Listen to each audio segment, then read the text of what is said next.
Salam sejahtera, selamat beraktivitas kembali.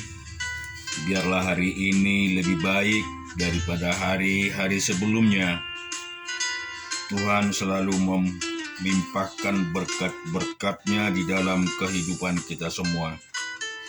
Kita membaca firman Tuhan dari Ayub pasal yang ke-5.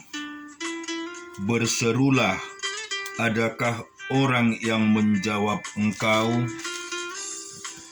Dan kepada siapa di antara orang-orang yang kudus engkau akan berpaling?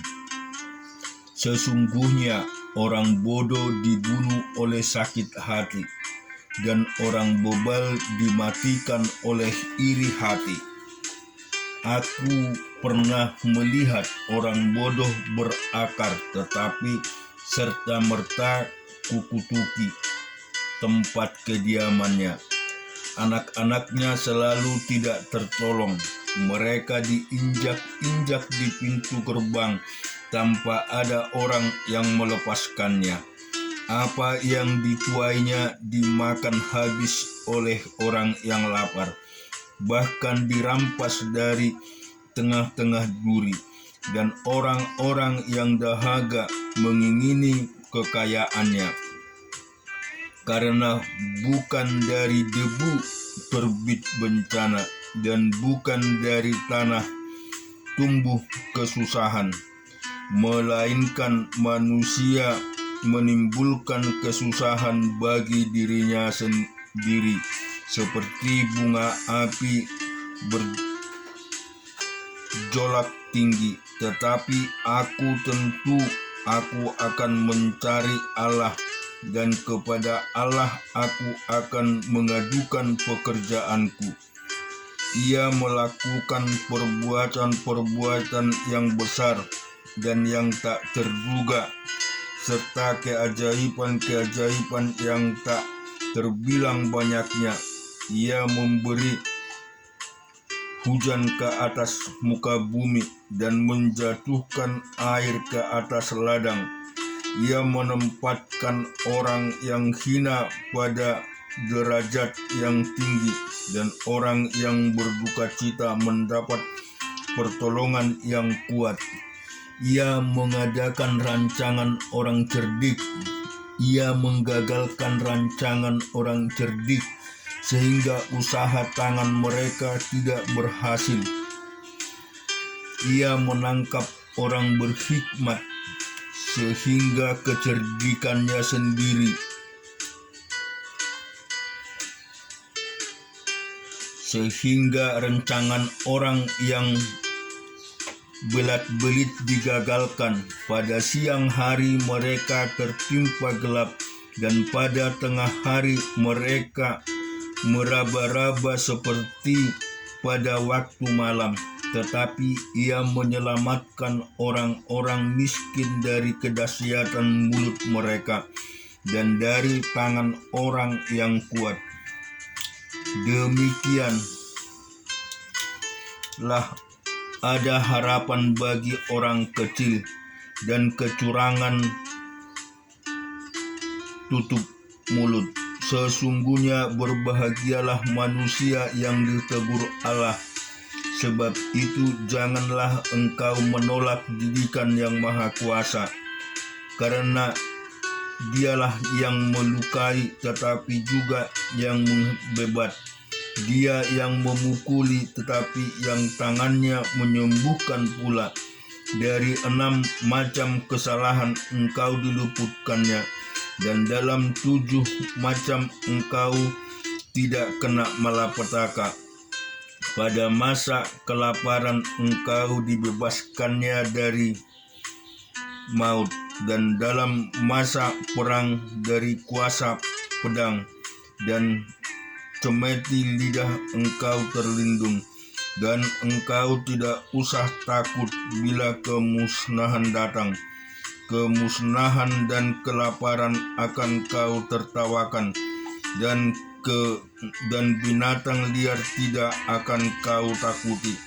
Karena antara engkau dan batu-batu di padang akan ada perjanjian, dan binatang liar akan berdamai dengan engkau. Engkau akan mengalami bahwa kemahmu aman, dan apabila engkau memeriksa tempat kediamanmu, engkau tidak akan kehilangan apa-apa. Engkau akan mengalami bahwa keturunanmu menjadi banyak, dan bahwa anak cucumu seperti rumput di tanah. Dalam usia tinggi engkau akan turun ke dalam kubur, seperti berkas gandum dibawa masuk pada waktunya. Sesungguhnya semua itu telah kami selidiki. Memang demikianlah adanya. Dengarkanlah dan camkanlah itu. Kita juga akan baca di Hakim-Hakim pasal yang ketiga ayat 1-11. Inilah bangsa-bangsa yang dibiarkan Tuhan tinggal untuk mencobai orang Israel itu dengan perantaran mereka, yakni semua orang Israel yang tidak mengenal perang Kanaan. Maksudnya hanyalah supaya keturunan-keturunan orang Israel yang tidak mengenal perang, yang sudah dilatih berperang oleh Tuhan, yang tinggal ialah kelima raja kota orang Palestin dan semua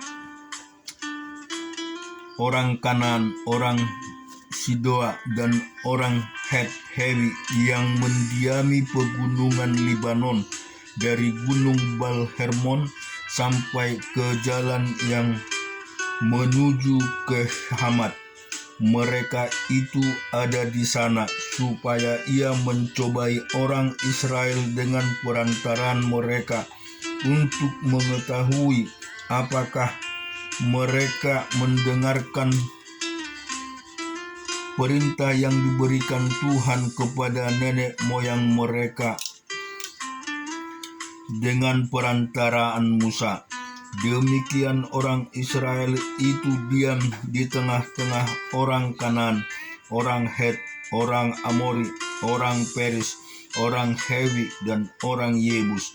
Mereka mengambil anak-anak perempuan orang-orang itu menjadi istri mereka, dan memberikan anak-anak perempuan mereka kepada anak-anak lelaki orang-orang itu, serta beribadah kepada Allah orang-orang itu. Orang Israel melakukan apa yang jahat di mata Tuhan. Mereka melupakan Tuhan Allah mereka dan beribadah kepada para Baal dan para Asyera. Lalu bangkitlah murka Tuhan terhadap orang Israel, sehingga ia menjual mereka kepada Kusian Risyatim, Raja Aram, Mesopotamia, dan orang Israel menjadi takluk kepada Kusian Risyatim 8 tahun lamanya. Lalu berserulah orang Israel kepada Tuhan, maka Tuhan membangkitkan seorang penyelamat bagi orang Israel, yakni Otniel anak Kenas, adik Kaleb. Roh Tuhan menghinggapi dia, dan ia menghakimi orang Israel. Ia maju berperang, lalu Tuhan menyerahkan Kusiam Risyatim, Raja Aram, ke dalam tangannya, sehingga ia mengalahkan Rusiam Riatamin. Lalu amanlah negeri itu 40 tahun lamanya. Kemudian matilah Otniel dan Kenas. Kita juga akan melihat dan membaca di Keluaran 24 ayat 1-18.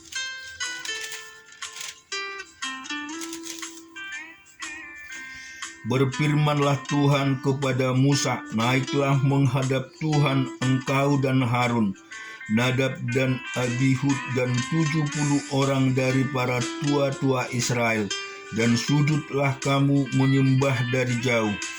Hanya Musa sendirilah yang mendekat kepada Tuhan, tetapi mereka itu tidak boleh mendekat, dan bangsa itu tidak boleh naik bersama-sama dengan dia.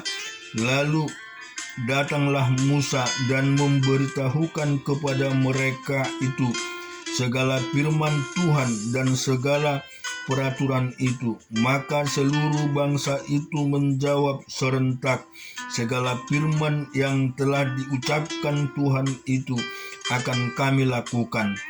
Lalu Musa menuliskan segala firman Tuhan itu. Keesok harinya baik pagi-pagi didirikannya mezbah di kakinya gunung itu dengan 12 tugu sesuai dengan ke-12 suku Israel. Kemudian disuruhnyalah orang-orang muda dari bangsa Israel. Maka mereka mempersembahkan korban bakaran dan menyembelih lembu-lembu jantan sebagai korban keselamatan kepada Tuhan. Sesudah itu Musa mengambil sebagian dari darah itu, lalu ditaruhnya ke dalam pasu. Sebagian lagi dari darah itu disiramkannya pada mezbah itu. Diambilnyalah kitab perjanjian itu, lalu dibacakannya dengan didengar oleh bangsa itu. Dan mereka berkata, segala firman Tuhan akan kami lakukan dan akan kami dengarkan. Kemudian Musa mengambil darah itu dan menyiramkannya pada bangsa itu serta berkata, inilah darah perjanjian yang diadakan Tuhan dengan kamu berdasarkan segala firman ini. Dan naiklah Musa dengan Harun, Nadab dan Abihu dan 70 orang dari para tua-tua Israel. Lalu mereka melihat Allah Israel. Kakinya berjejak pada sesuatu yang buatannya seperti lantai dari batu nilam, dan yang terangnya seperti langit yang cerah. Tetapi kepada pemuka-pemuka orang Israel itu, tidakkah diulurkannya tangannya mereka memandang Allah lalu makan dan minum? Tuhan berfirman kepada Musa, naiklah menghadap aku ke atas gunung dan tinggallah di sana, maka aku akan memberikan kepadamu loh batu, yakni hukum dan perintah yang telah kau tuliskan untuk diajarkan kepada mereka. Lalu bangunlah Musa dengan Yosua abdinya, maka naiklah Musa ke atas gunung Allah itu. Tetapi kepada para tua-tua itu ia berkata, tinggallah di sini menunggu kami sampai kami kembali lagi kepadamu. Bukankah Harun dan Hur ada bersama-sama dengan kamu? Siapa yang ada perkaranya, datanglah kepada mereka. Maka Musa mendaki gunung dan awan itu menutupinya.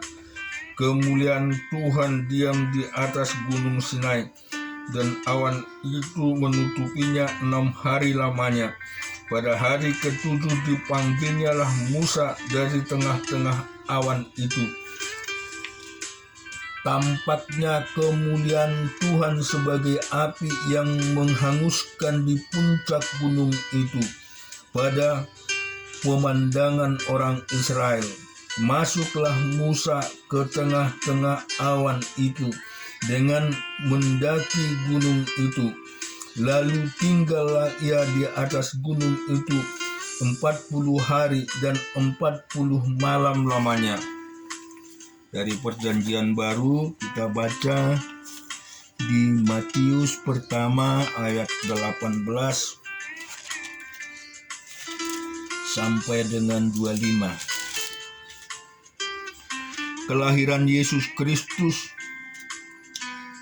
adalah seperti berikut. Pada waktu Maria ibunya bertunangan dengan Yusuf, Ternyata ia mengandung dari Roh Kudus sebelum mereka hidup sebagai suami istri, karena Yusuf suaminya seorang yang tulus hati dan tidak mau mencemarkan nama istrinya di muka umum.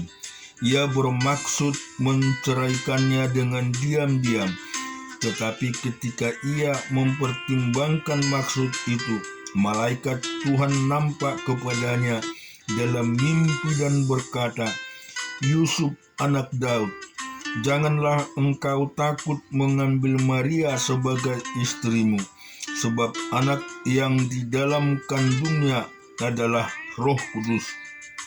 Dari Roh Kudus, ia akan melahirkan anak laki-laki, dan engkau akan menamakan dia Yesus, karena dialah yang akan menyelamatkan umatnya dari dosa mereka."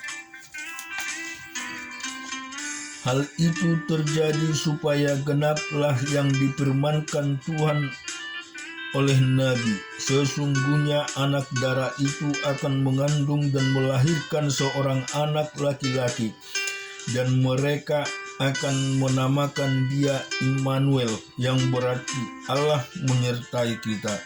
Sesudah bangun dari tidurnya, Yusuf berbuat seperti yang diperintahkan malaikat Tuhan itu kepadanya. Ia mengambil Maria sebagai istrinya, tetapi tidak bersetubuh dengan dia sampai ia melahirkan anaknya laki-laki, dan Yusuf menamakan dia Yesus. Amin. Tuhan memberkati kita. Biarlah lewat perenungan pembacaan firman Tuhan ini, hati kita semakin kuat dan iman kita semakin teguh bahwa kita ini memiliki satu Tuhan yang sangat luar biasa, yaitu Yesus Kristus sebagai penyelamat, sebagai penolong di dalam kehidupan kita. Tuhan memberkati.